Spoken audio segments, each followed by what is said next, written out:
Gracias, Karina. Así es, con la presencia del titular del Legislativo, Víctor Isla, bueno, se está haciendo un llamado a los parlamentarios, como es de costumbre, para verificar el quórum de reglamento y dar inicio a esta sesión plenaria convocada para el día de hoy, jueves 5 de abril. Bien, y a propósito, bueno, como ya sabemos, pues esta es una ventana abierta hacia todos los parlamentarios de las distintas tiendas políticas, ¿no? En esta ocasión tenemos al congresista Rogelio Cánchez. Bienvenido, congresista Rogelio Cánchez. Gracias, ¿Qué tal? Ayer ha sido un día bastante movido en el Parlamento, ¿no? Ha habido diferentes comisiones, ha habido importantes aprobaciones también, como informes de la Comisión de Fiscalización, Defensa del Consumidor y otras comisiones, pero está también la mega comisión que ayer recibió pues al expresidente Alan García. Bueno, yo creo que ha sido algo muy bueno el de ayer al tener al expresidente acá por 5 horas y ver todos los casos, pues las presuntas actitudes que se ha tomado en la época del gobierno anterior al poder sacar, digamos, en libertad más de 5.000 presos entre narcotraficantes, entre posibles indultos que no justificaban. Entonces yo creo que eso le ha sacado de sus casillas al expresidente, que nunca le he visto, digamos, tan nervioso, tan molesto ayer, y comenzar a acusar al gobierno que se está digitando. Eso es totalmente falso. El gobierno, como ustedes verán, nunca nos digita, nos deja a nosotros trabajar. Yo soy presidente de la Comisión de Transportes, nunca he recibido, digamos, ni una llamada del Ejecutivo para digitarnos algo. Eso es totalmente falso. Lo que pasa, ellos están viendo de otra naturaleza ya su posible candidatura, y que ya lo lanzó ayer. Entonces que hable con la verdad, que si quiere ser candidato también, como él dice, no ataque a este gobierno que está llevando las cosas bien, la economía sigue creciendo. Muchos atacaron en ese sentido. Yo creo que este es el momento de unirnos y no criticar, ¿no? En todo caso, ¿no cree usted que ya el tema pues sea politizado, no? Yo creo que ya totalmente, ya se vio, ya Alan ayer salió molesto, nunca lo vi. Para mí hace una sorpresa, digamos, verlo molesto, salir a atacar, salir a hablar, por ejemplo, de un proyecto en el que se está hablando sobre la seguridad ciudadana. Son más de 5.000, y si hablamos atrás son 15.000 delincuentes que han salido, si hablamos de anteriores, como él mismo lo ha dicho. Oiga, entonces, esos 15.000, ¿de qué están viviendo? ¿De qué están viviendo? Es por eso que el Perú poco a poco se está convirtiendo, ojalá no lleguemos al tema de México, pero creo que ya este gobierno está tomando medidas serias para poder actuar en ese sentido. Congresista, ¿será en mayo que entregue su informe final, en todo caso, la mega comisión? Yo creo que sí, y se le debe dar todas las condiciones del caso. Si hay ampliaciones en ese caso, debe darse. Por ejemplo, en el caso mío, ¿se garantiza la transparencia, objetividad? Totalmente se debe garantizar. O sea, acá no he visto también a un congresista del Partido Aprista muy ofuscado ayer acusar directamente al presidente de sacar las informaciones. Yo también puedo decir que las informaciones las sacan los apristas, ellos mismos, y hacen esas jugadas para después, digamos, interpretar de otra manera y acusar al presidente de la megacomisión. Es un muchacho joven, un muchacho que está trabajando, digamos, para poder aclarar esas actitudes que se han cometido con los anteriores gobiernos. En el tema del agua, Pachacute, que me corresponde a mí de Ventanilla, fueron con bombos y platillos el agua, en un año están acá. Pasó 4 años y no hay agua. ¿Qué pasaba? El proyecto no estaba. Lo lanzaron con bombos y platillos sin tener el proyecto. Recién este gobierno está haciendo el proyecto del agua para Pachacute. Ese han sido los engaños, de lanzar, de querer de repente no superar la valla del 5%, que lo lograron, ¿no? Lo lograron, pero por eso que tenemos pocos parlamentarios apristas, pero lanzaron muchas ilusiones a la población, como te repito, el agua para Pachacute, ¿no? A propósito de Pachacute, congresista, hay un proyecto de ley que figura como punto número 1 en la agenda y tiene que ver justamente con la ciudad de Pachacute. Y esto es que autoriza al Ministerio de Vivienda y Construcción para que realice acciones administrativas de revención a favor del Estado de los lotes de terrenos del proyecto especial de la ciudad de Pachacute. Esto ya se había trabajado, en la época que yo fui presidente regional, ya se había trabajado este proyecto, porque cuando el expresidente Fujimori trasladó de la zona norte de Lima a Pachacute y les dio terrenos, sacó más de 4.000 terrenos con títulos. Pero acá también se aprovechan la gente que es que mueven los terrenos, los falsos terrenos. Entonces hay cerca de 150, 200 que nunca vivieron y tienen el título. Nunca vivieron, entonces como nunca vivieron, los dejaron abandonados y hay gente que sí ocupó esos terrenos y hoy día son más de 7.000 familias, o sea, estamos hablando de más de 20.000 pobladores que están con este problema y como ya vieron que Pachacute está surgiendo, tiene pistas, está levantándose, entonces estos señores que han dejado de ir por más de 15 años, están tratando de reclamar su terreno, ya no es justo. Hay una ley que dice, si en 3 años no vives, automáticamente revierte al Estado. Es por eso que estamos trabajando esto, porque hay pobladores. Por eso es este proyecto. Por eso es el proyecto, porque la ley lo dice, la ley es clara, dice, te dan para que tú vivas. Entonces, aquellos que sí se sacrificaron en esos arenales, que todos conocemos como el Pachacute, y hoy día los estén retirando, estén quedando porque los famosos que trafican con tierra son estos, que se aprovechan de la buena voluntad de un gobierno, se aprovechan, y después cuando ven que está surgiendo dicen, este es mi terreno. Bueno, está pasando en todo el país, congresista, tráfico de tierras. Eso es terrible, por eso que debemos dar ya hoy día al menos este paso para que el gobierno regional actúe en un plazo de 60, 90 días, comience a titularlos ya a los posesionarios, porque ya tienen más de 20 años ahí. No estos señores que solamente se aprovecharon por el título, porque hay título. Por eso es que hubo la confusión y quedó un cuarto intermedio, porque creen que vamos a sacar a los que tienen título. No, a ellos se les dio desde un comienzo con su título, pero nunca lo habitaron. La ley dice bien clara, si tú no habitas 3 años, revierte al Estado. Y eso es lo que estamos trabajando. Mira cuántos años ha pasado, 15 años. Debieron actuar otros gobiernos. En mi época lo trabajamos, inclusive con el gobierno aprista, y salió una ley que revierta, pero no actuó el Ministerio de Vivienda. Ahora sí, el Ministerio de Vivienda está autorizando que se revierta y que lo maneje, digamos, el gobierno regional, que sí tiene los costos y tienen el dinero para poder, los medios para poder titularlos. Ok, muchas gracias, congresista. Gracias a ustedes. Bien, hemos estado con el congresista Rogelio Canches, ¿no? Quien, bueno, ha hablado de diferentes temas. Uno de ellos fue que a propósito hablábamos de que hay un proyecto de ley como punto número 1 de la Comisión de Vivienda y Construcción, ¿no? Y este propone exactamente modificar los artículos 2 y 3 e incorporar los artículos 5, 3 de artículos y derogar el artículo 4 de la ley que autoriza al Ministerio de Vivienda, Construcción y Saneamiento para que realice las acciones administrativas de reversión a favor del Estado de los lotes de terreno del proyecto especial Ciudad Pachacute. Y como punto número 2 figura uno de la Comisión de Inteligencia y Defensa Nacional, y este tiene que ver con también modificar un artículo de la Ley del Sistema de Inteligencia Nacional y la Dirección Nacional de Inteligencia. Además figuran de la Comisión de Justicia uno que propone modificar artículos del Código Civil con la finalidad de modernizar la norma. De la Comisión de Descentralización figura uno que propone la delimitación territorial de las provincias de Lambayeque y Ferreñafe en el departamento de Lambayeque con las provincias de Sechura, Piura, Morropón, Huancabamba en el departamento de Piura.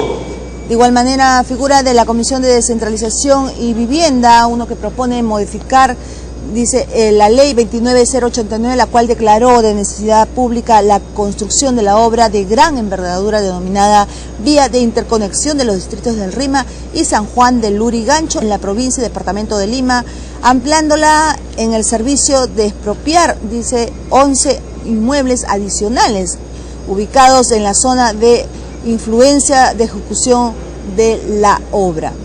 De igual manera, de la Comisión de Relaciones Exteriores figura el que propone aprobar el acuerdo multilateral para promover, dice, el cumplimiento de las medidas internacionales de conservación y ordenación de los buques pesqueros que pescan en alta mar, adoptando mediante resolución 1593 de noviembre del año 1993, en el marco del periodo de sesiones de la Conferencia de la Organización de las Naciones Unidas para la Agricultura y la Alimentación. Otro proyecto es de la Comisión de Justicia y de Constitución, que dictaminó un proyecto de ley que propone incorporar el artículo 316A al Código Penal referente al negacionismo de los delitos de terrorismo. Este proyecto debemos mencionar que ya antes, en la legislatura anterior, bueno, fue debatido y regresó a comisión para mayor análisis. De igual manera figuran la Comisión Agraria y de la Mujer y de Cultura. 3 comisiones dictaminaron un proyecto de ley que tiene que ver con modificar un artículo de la Ley del Programa Nacional del Complementario de Asistencia Alimentaria. Y de la Comisión de Constitución figura el que propone la reforma del artículo 191 de la Constitución Política, modificando la denominación del presidente regional por gobernador regional. De igual manera figura de la Comisión de Trabajo el que propone reactivar la comisión ejecutiva creada por la ley que implementa las recomendaciones derivadas de las comisiones creadas por las leyes 27452 y 27586, encargadas de revisar los ceses colectivos efectuados en las empresas del Estado sujetas a procesos de promoción de la inversión privada y en las entidades del sector público y gobiernos locales. De igual manera, de la Comisión de Educación y Agraria dictaminaron un proyecto que propone crear el Servicio Social Universitario. Y de la Comisión de Justicia y de Trabajo dictaminaron el proyecto que propone fortalecer la Superintendencia Nacional de los Registros Públicos, SUNAR, a fin de modernizar y mejorar la cobertura y la calidad de sus servicios. Y la Comisión de Salud, Educación y Defensa del Consumidor dictaminaron un proyecto que propone la ley de promoción de la alimentación saludable para niños, niñas y adolescentes. Una campaña, debemos mencionar, emprendió el año pasado la Comisión de Defensa del Consumidor, bueno, para que los niños pues lleven loncheras sanas a sus escuelas. De igual manera figura de la Comisión de Trabajo el que propone regular el teletrabajo en las entidades públicas y privadas, modificando el Decreto Supremo 00397, que aprueba el texto único ordenado del Decreto Legislativo 728, Ley de Productividad y Competitividad Laboral. Y de la Comisión de Defensa Nacional es un proyecto que propone autorizar la regulación de la situación migratoria de los extranjeros que hayan ingresado al territorio nacional hasta el 31 de diciembre del 2011 mediante el otorgamiento de visa temporal de residente. Este proyecto, debemos mencionar, se dictaminó en octubre del año 2012. Y en su sesión, la Junta de Portavoces del 16 de octubre acordó que el proyecto ley queda condicionado a la presentación del dictamen por las Comisiones de Relaciones Exteriores, que es la principal, y la Defensa Nacional, para la exoneración del plazo de publicación de dictámenes, o en su plazo se acordó la dispensa de presentación de dictámenes y la ampliación de la agenda. Y de la Comisión de Inclusión Social y Transportes se aprobó los proyectos de ley que proponen modificar la ley que regula la atención de las personas con discapacidad, mujeres embarazadas y adultos mayores en los aeropuertos, aeródromos, terminales ferroviarios, marítimos, fluviales y medios de transporte. Y de la Comisión Agraria se propone modificar el artículo 6 de la ley que aprueba las normas de promoción del sector agrario. Y de la Comisión de Trabajo y la Comisión Agraria aprobaron los proyectos de ley que proponen modificar el párrafo 7.2 del artículo 7 y la tercera disposición transitoria y final de la ley que aprueba las normas de promoción del sector agrario. Y de la Comisión de Transportes y Educación se aprobó declarar de necesidad pública y de interés nacional la educación en seguridad vial y su implementación. De igual manera, de la Comisión de Salud se aprobó precisar a los alcances de la ley de los productos farmacéuticos, dispositivos médicos y productos sanitarios. Y de la Comisión de Salud y de Trabajo se aprobó autorizar la culminación del nombramiento de los profesionales de la salud no médicos cirujanos contratados a nivel nacional bajo cualquier modalidad que no han sido nombrados en el marco de las leyes. Bien, se ha finalizado con llamar la lista de los parlamentarios. Falta verificar el código.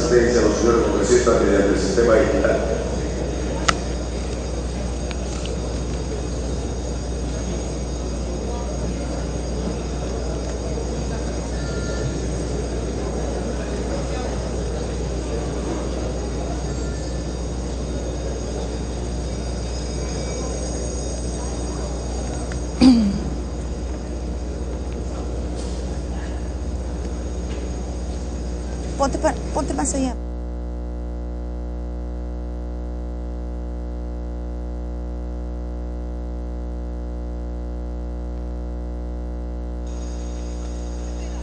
Han registrado asistencia 71 Señores congresistas, el quórum para la presente sesión es de 59. Con el quórum reglamentario continúa la sesión.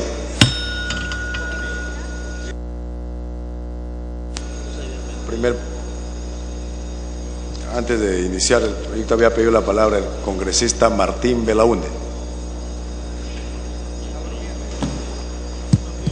Sí. Presidente, yo quería decir dos cosas a pleno que quizás resulten de interés, pero definitivamente no voy a abusar de la paciencia del pleno. Estamos hoy día 4 de abril. Mañana será 5 de abril. Y el 5 de abril es una fecha, no digamos para celebrar, pero sí para recordar. 5 de abril de 1879 inició la guerra con Chile, no querida por el Perú, pero inevitable en su momento. 5 de abril de 1879. Luego, algunos años después, 5 de abril del año 1992. No quisiera, y espero que incluso en la bancada más allegada al gobierno que dio ese golpe, no quisiera que esa situación se volviera a repetir en el Perú. Entonces, es algo para recordar. En recuerdos que ya tienen, mañana tendrán 21 años, mayoría de edad, según el antiguo código, según la antigua Constitución y el antiguo Código Civil del año 36, bajo el cual yo estudié, dicho sea de paso, y me imagino que algunos colegas míos también estudiaron. Bien, pero hay otra cosa que es más reciente y que es la conversación de todos los días, esa nueva palabra que el actual Código Procesal Civil nos ha puesto de moda: desalojo. Desalojo de la parada. Casi parece una comedia, si es que no fuera sangrienta. Pues bien, personalmente, como abogado, yo tengo serias reservas acerca de esa sentencia llamada de habeas corpus. No sé qué tiene que ver un habeas corpus, que está directamente relacionada con la libertad individual o con amenazas a la libertad individual, con un caso que estaría en todo caso, en toda situación, quizás involucrado con la libertad de tránsito, que eso podría ser materia de una acción de amparo. Pero ha salido a relucir, a raíz de todo esto, algo que a mí me ha llamado profundamente la atención y que yo me imagino que también habrá llamado la atención a mucha gente. Si este famoso desalojo en el que murieron 5 personas y un policía fue casi apaleado, apedreado, y hoy día está lesionado y quizás olvidado, pues bien, ¿tuvo o no orden judicial? El ministro del Interior ha hablado del desalojo. Pero ¿qué cosa es el desalojo? El desalojo es la consecuencia natural de una sentencia, de una sentencia en lo que se llama un juicio de desalojo. Antes se llamaba desahucio. Y es la conclusión natural de un procedimiento judicial, cuando una propiedad es invadida o retenida ilegalmente, etcétera. ¿Hubo o no esa orden judicial? Y si hubo esa orden judicial, bueno, lo lógico es pedirle el auxilio a la policía, a la fuerza pública.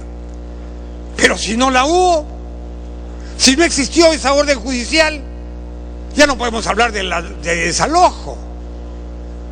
Aquí hay una grave cuestión que por encima de todo, en lo más profundo de todo, revela una gravísima incompetencia, no voy a decir incapacidad, porque ahora dicen que eso es una mala palabra, digamos, falta de conocimiento, falta de competencia, que nos está volviendo, para decirlo, que nos podría estar volviendo, para decirlo inapropiadamente, a foja cero en un tema que interesa a la ciudad. Entonces yo creo que quizás el Congreso, a través de alguna comisión, debería tomarse la molestia de verificar si en efecto hubo o no una orden judicial de desalojo de los ocupantes de la parada y ver qué responsabilidades podrían haber para que quienes pidieron auxilio policial para llevar a cabo una orden que no tenía sustento jurisdiccional.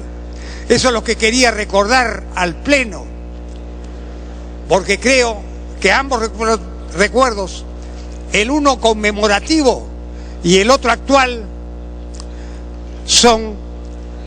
están vigentes en el Perú de hoy y posiblemente en el inmediato Perú de mañana. Muchas gracias.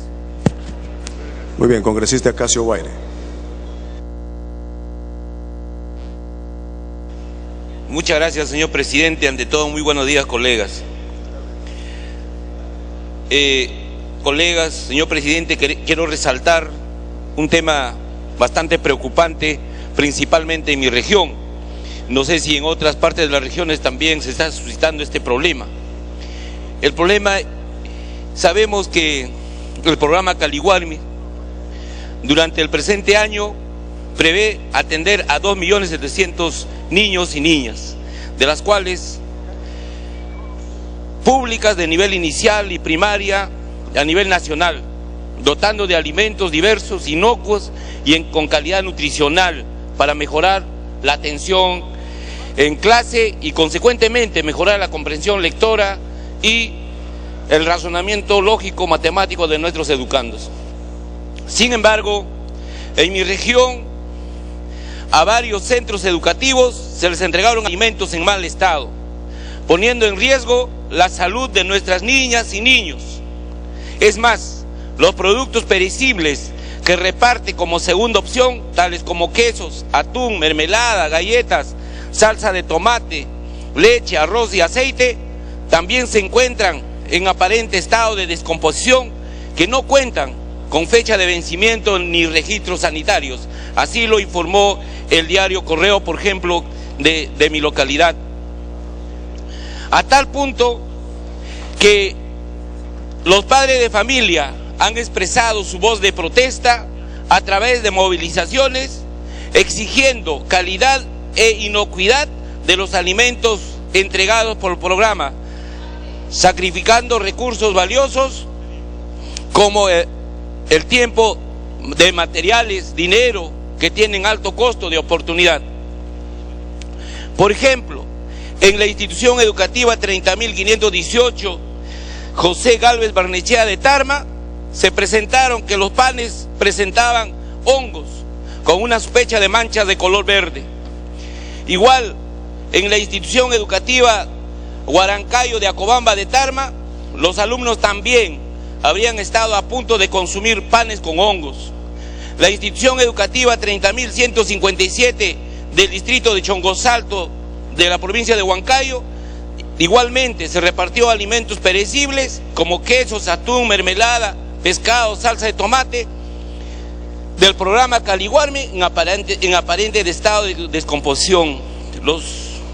Las madres de familia de la institución educativa del Valle llegaron a la sede del Fondo de Cooperación Foncodes, ubicado en el distrito del Tambo, en donde arrojaron raciones de papa sancochada a modo de protesta por alimentos en mal estado del programa Caliguarmi.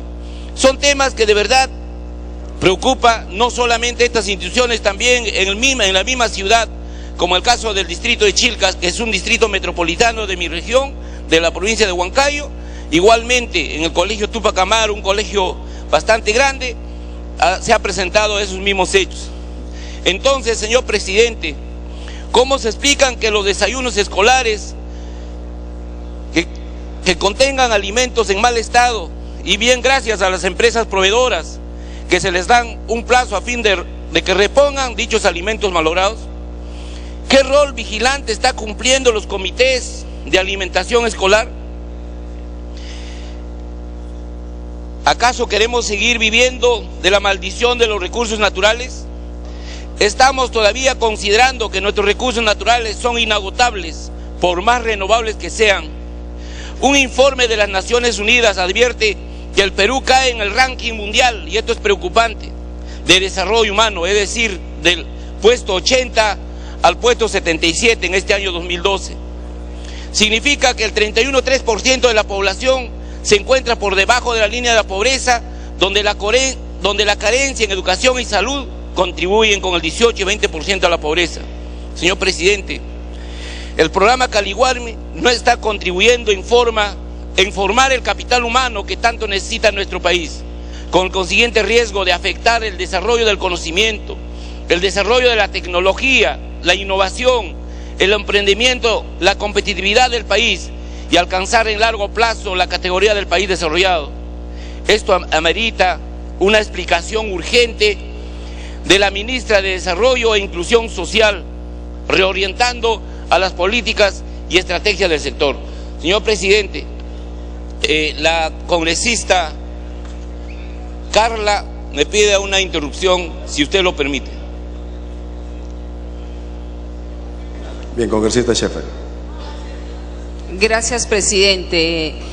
Agradezco al congresista Guaire esta interrupción. Presidente, yo pienso que esto tiene mucha importancia, porque acá me sumo a una denuncia más a la hecha en el programa del domingo de mi compañero Elan Melgar sobre Huaral, Rosa Mavila. El día de ayer en la Comisión de Inclusión Social también hizo una serie de denuncias sobre este programa, Caliguarma. Presidente, por favor, presidente, es un tema importante. O Estamos sea, escuchando, congresista. yo no puedo creer que a usted no le importe cómo se está llevando este programa, que es para los niños de este país, presidente. Le estamos atendiendo, congresista. Por favor. Continúe, por favor. Igualmente, yo en Sullana, en la villa Santa Sofía, que acabo de estar la semana pasada, es indignante lo que se le está dando a los niños del nivel inicial. Se les ha quitado sus alimentos secos que antes tenían durante años, que se habían mejorado los niveles de nutrición en ese colegio, se les ha quitado, y ahora les están llevando unos alimentos que da vergüenza. Un agua de plátano que en la mayoría de los casos llega fermentada porque la llevan de Sullana, con un pan que algunos tienen una untada de mantequilla y otros no. Le tengo hasta fotos para poderle enseñar. Hemos pedido que la ministra con la directora del programa se apersonen a la comisión, y si no tendrán que venir al pleno. Me encantaría que todos los congresistas puedan verificar esto en sus propias regiones, porque acá se va a inaugurar este programa con bombos y platillos, va hasta la primera dama, cuando todo es una farsa. No podemos aceptar eso, presidente, especialmente que esto va para los niños más desprotegidos y con menos recursos de este país, y no es así. Y no puede ser posible las estadísticas que ha dado el congresista Guaire con lo que se dice económicamente de este país, presidente. Entonces tenemos que hacer algo. Gracias, congresista Guaire. Concluya, congresista. Muchas gracias, señor presidente. Me pide una interrupción el congresista Delgado. Congresista Delgado, tiene la interrupción. Muchas gracias, presidente. Bueno, en primer lugar, para señalar lo siguiente. A nosotros también nos preocupa que puedan existir casos en donde los alimentos estén en mal estado o en donde no se esté proveyendo de los alimentos correspondientes. Y eso se tiene que corregir y se tiene que mejorar inmediatamente. Y supongo que así se va a hacer. Pero lo que no podemos hacer es caer en el juego de quienes, algunas empresas que han sido proveedoras del PRONA y que ahora probablemente se sienten incomodadas por esta situación, que es un cambio radical en los sistemas de abastecimiento. Entendamos, el PRONA era un mecanismo a través del cual prácticamente se le daba, era un sistema de abastecimiento de alimentos y punto, un sistema logístico de entrega de alimentos. Caliwarma apunta a algo mucho más integral, que es la formación nutricional, que es la descentralización para aprovechar los alimentos de la zona, con mecanismos que no solamente es la provisión de alimentos, sino que es educación, es formación nutricional. Este proceso, presidente, seguramente va a tener o está teniendo algunas dificultades que deben corregirse. Yo estoy de acuerdo que la ministra venga, nos explique y que de inmediato se tomen medidas correctivas, porque efectivamente no se pueden estar entregando alimentos en mal estado.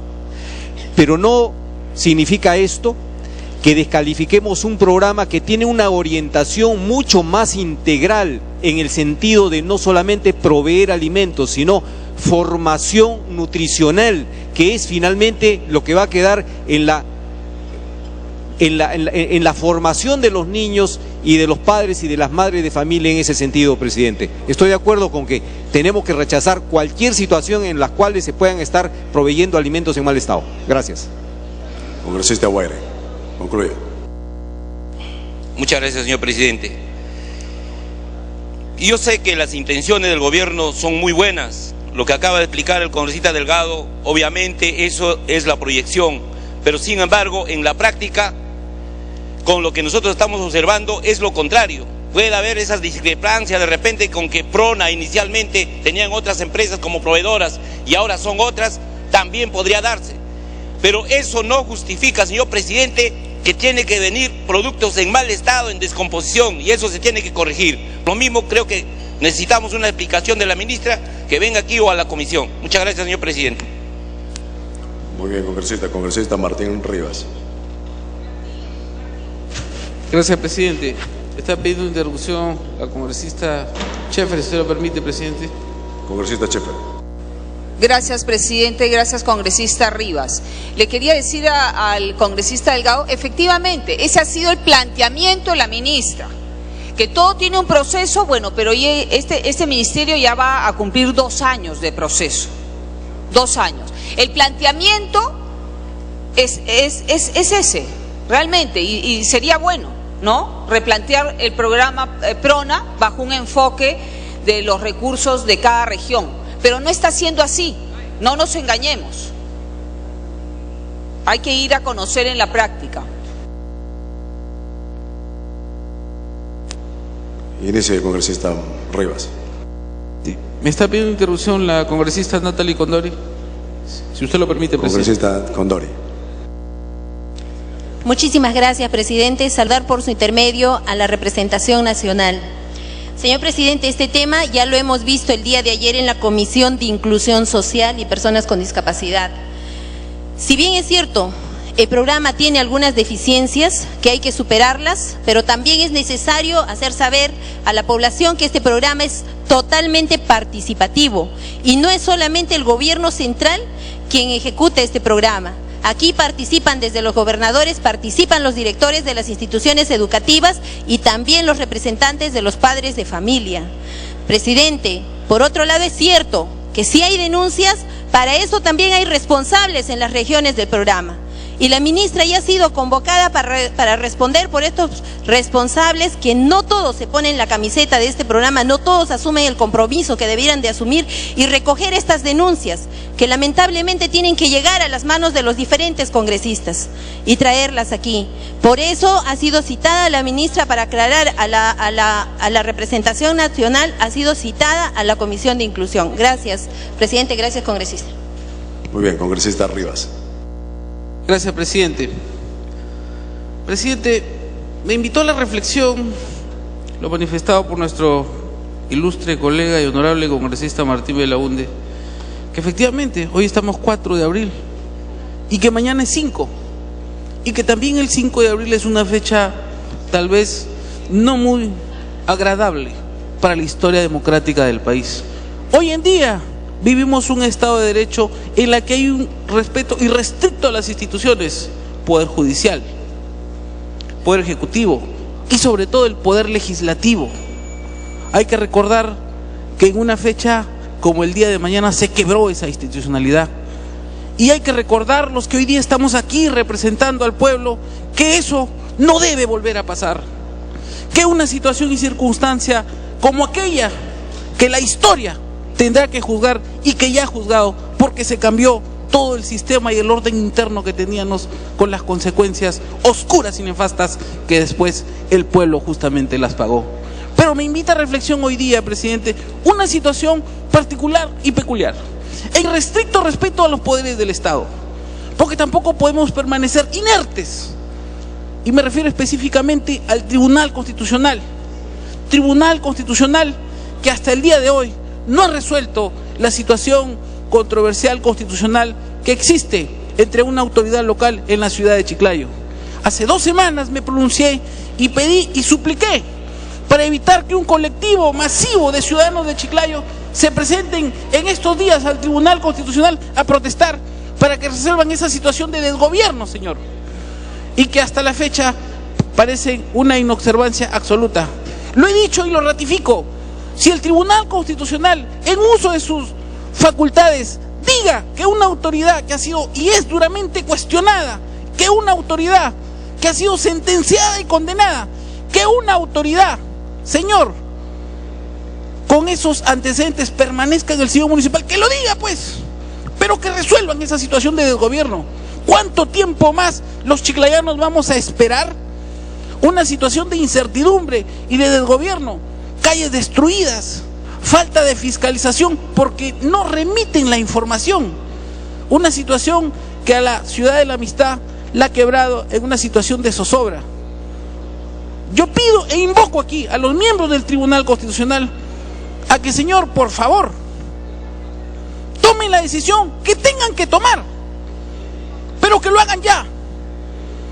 Que el colectivo de Chiclayo no tenga que venir a la capital a protestar. Y eso, señor, en irrestricto derecho, señor, de respeto a las instituciones. Pero que resuelvan, señor. Gracias, presidente. Muy bien, congresista Rosas Guaranca. Gracias, presidente. Un saludo a todos los presentes.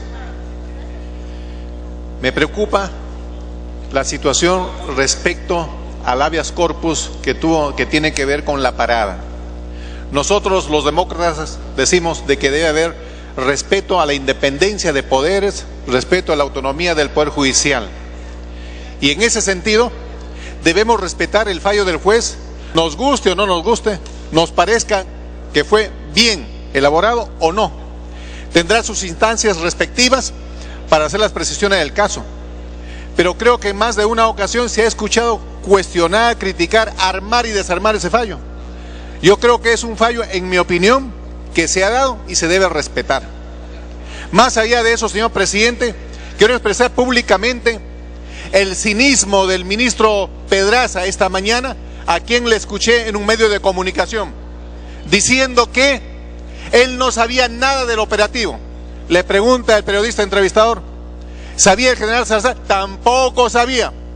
Y la alcaldesa se encontraba, de acuerdo a un permiso de la municipalidad, de vacaciones en Estados Unidos. Mire, al más alto nivel no sabe la alcaldesa, no sabe el ministro, no sabe el general Salazar, no sabe nadie. Sin embargo, ¿sabe? Cuando se da una situación distinta, inmediatamente se conoce todos los pormenores. Ahora, presidente, aquí tenemos que defender los derechos humanos de las personas, y todos sabemos, yo invocaría a las damas que trabajan muy bien contra la violencia. ¿Sabe qué? No podemos permitir que se violente verbalmente, que se violente psicológicamente a los trabajadores honrados de la parada. Por supuesto que puede haber uno y otro infiltrado que está provocando violencia, tienen que ser investigados y sancionados. Pero ¿cómo vamos a permitir que el señor Segarra primero les llamaba delincuentes, después les llamaba antihigiénicos y ayer le ha llamado en un medio de comunicación traficante de terreno? ¿Qué está haciendo? Usando la violencia verbal, psicológica, para intimidar a estos honestos y legítimos trabajadores de la parada. Yo diría de que no hay que polarizar a la ciudad. En todo caso, creo que tanto la municipalidad como la policía tienen que dar ejemplo, por supuesto, como autoridades, de obedecer las leyes. ¿Cómo se va a pedir que los comerciantes y los ciudadanos obedezcan y respeten a las autoridades si ellos mismos, lejos de obedecer, cuestionan? Ahora, presidente, para ir avanzando y no cansarles a todos, ¿sabe qué? El juez ha pedido que se retire la policía, pero hay que entender bien. ¿Qué grupo de policía? La unidad de servicios especializados, es decir, el grupo antidisturbios que está frenando el libre ingreso de los comerciantes, compradores y vendedores, apostado en los alrededores, es decir, casi en la puerta del mercado. Y eso viola la Constitución, porque la Constitución no garantiza libre tránsito, libre comercio, libre empresa. Eso es lo que ha pedido el juez. Y por supuesto, tiene que ser de inmediata ejecución. La policía no debe retirarse de cumplir o dejar de cumplir su rol como seguridad ciudadana. Para eso la comisaría del sector podrá enviar mayor contingente de policía para garantizar la seguridad ciudadana en toda la zona del mercado mayorista. Son dos cosas diferentes.